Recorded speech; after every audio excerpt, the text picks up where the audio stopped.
السلام عليكم ورحمة الله وبركاته. في قناتي لالا الجزائرية كما تلاحظوا بدلت الاسم، رجعته نازو الجيريان او نازو كويزين الجيريان. اتمنى يعجبكم الاسم. اليوم راح نحضر لكم كنافة بالكريمة. الكنافة هي القطايف اللي درتها لكم الخطرة اللي فاتت، لكن بطريقة واحدة اخرى. هنا كما تلاحظوا انا جبت القطايف، شريتها جاهزه، راح نقسمها لقسمين. البنات، ونبدا نقطعها بالمقص هكذا، قطع صغيره، نقطعها صغيره كما تلاحظوا، نقطعها كامل بالمقص قطع صغيره هكذا. تقدروا تقطعوها ثاني بيديكم عادي، أنا فضلت نستعمل مقص أحسن وأسهل.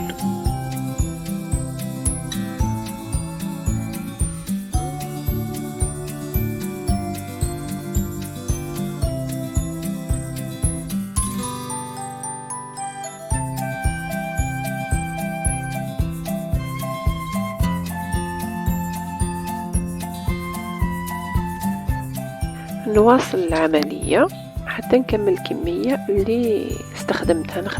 استخدمت نصف الكمية، وكل واحد يدير واش حاب، الكمية اللي حابها، يعني تقدروا تديروا الكمية كاملة على حسب عدد الأفراد والعائلة ولا.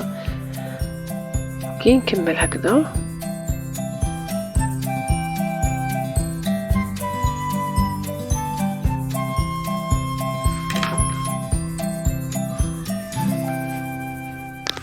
نحلها شوية بيدية هكذا شوية.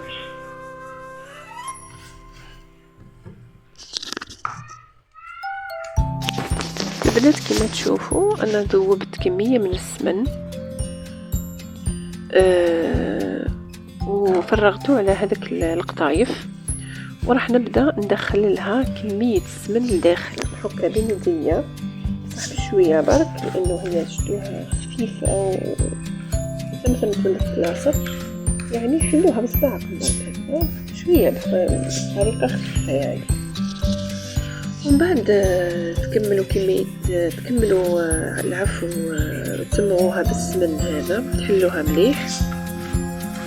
ومن بعد راح نجيب طلا أو صينية تدخل للفرن، ونقسم هذه الكمية على نصفين.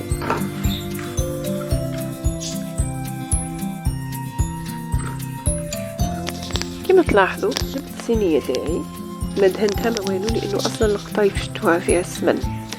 راح نوزع كمية القطايف على في الصينية. تقدروا ديروا طبقة خشينة، تقدروا ديروا طبقة رقيقة. انا ما درتها ني رقيقة ني خشينة، لانه تكون خشينة بزاف راح تجي معجنة هكذا شوية، انا نحبها شوية تقرمش. المهم راح نوزعها هكذا على سطح الصينية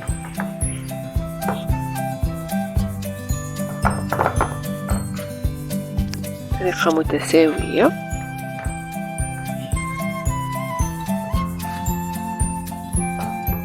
احنا كل مرة نديرو حاجة جديدة، نبدلو وننوعو، وتعرفوا بلي انا نحاول دايما ندير لكم حوايج بسيطة وسهلة تقدروا تديروها. شفتوهم وصفاتي ولا حتى الحوايج اللي نستخدمهم، ما نستخدمش حوايج اللي ما يقدرش الانسان يوفرهم ولا ما يقدرش عليهم، ولا نسي ندير بأبسط الأشياء وبأبسط المكونات وأسهلها وأرخصها طبعا، لأنه ماذا بينا أي واحد يقدر يخدم الوصفة هذه أو غيرها يعني. الآن راح نخدم الكريمة تاعي. حطيت شوية حليب في طاوة أو في كسرول، درت له كمية من النشا. أنا ضفت هنايا كمية من لاموس تاع الكراميل، تقدروا ديروه تقدروا ما ديروهش، هو عبارة عن بودرة هكذا تشبه لاكريم شونتيي. خلطتها، ما درتش السكر هنا لانه بعد انا راح نعسلها هذيك الكنافة. اللي يحب يدير سكر يدير. نخلط على نار هادية حتى تتكاثف وتتماسك وتولي لي ثقيلة.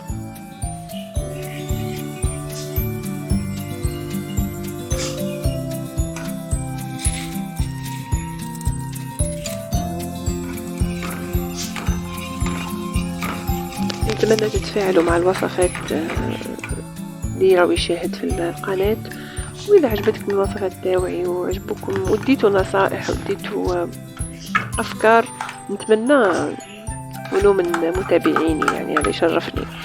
كما تشوفوا هذيك القطايف هذيك دخلتها الفرن، حمرتها من التحت ومن الفوق، ومن بعد فرغت عليها هذيك الكريمة في طبقة واحدة أخرى، نديرها هكذا فوقها، نسويها مليح، ومن بعد نضيف كمية القطايف اللي بقات لي، لأنه قسمتها على زوج. أنا ماشي على زوج يعني قسمتها الجزء الثاني قليل شوية، أقل شوية من النص، أقل من النص الأولاني، لأنه بعد راح نقلبها، يعني راح نقلبها.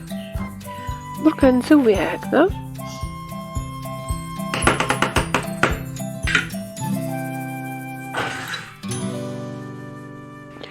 نروح نجيب القطايف تاعي اللي بقات لي، هذيك اللي كنت ديجا درت لها السمن يعني قبلها. العفو، انا عندي كميه من اللوز المحمص والمرحي، بقالي شويه ضفته لهنايا، معاها تقدروا تستغناو عليه.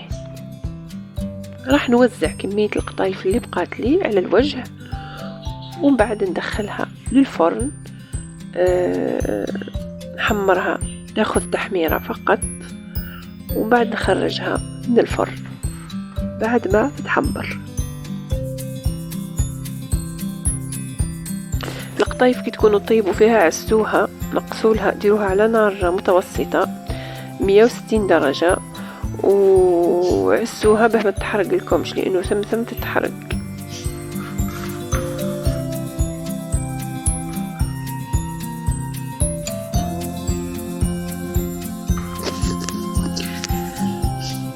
البنات كثروا لنا من التعليقات، نحب نعرف رأيكم في المحتوى اللي راني نقدمه. نتمنى انه حاجة ما عجبتكمش تقولوها لي، وحاجة حابين نطيبها نديرها لكم ان شاء الله، واللي حابة تتعلم حاجة نوريها لها ان شاء الله، نفيدكم يا رب.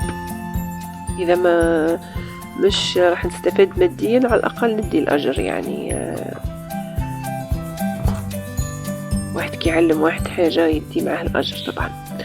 الآن راح ندير العسل أو شربت، درتها ثقيلة شوية، نسقي بها القطايف تاعي. بعد ما خرجتها من الفرن قلبتها على الوجه تاعها، الوجه رجعته لتحت والتحتاني رجعته لفوق.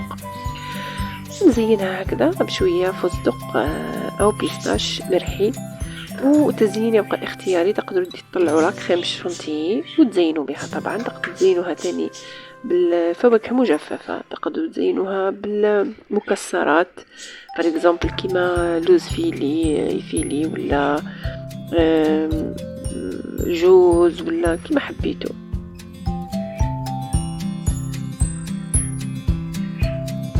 لاحظوا هاي ليكم جاهزة وسهلة وهي مكلفة، ما فيها تعقيدات ما والو. هاي ليكم، ان شاء الله تعجبكم، ان شاء الله تنال رضاكم، تشاهدكم في الجنة، صحة فطوركم وصحة رمضانكم، والسلام عليكم ورحمة الله وبركاته.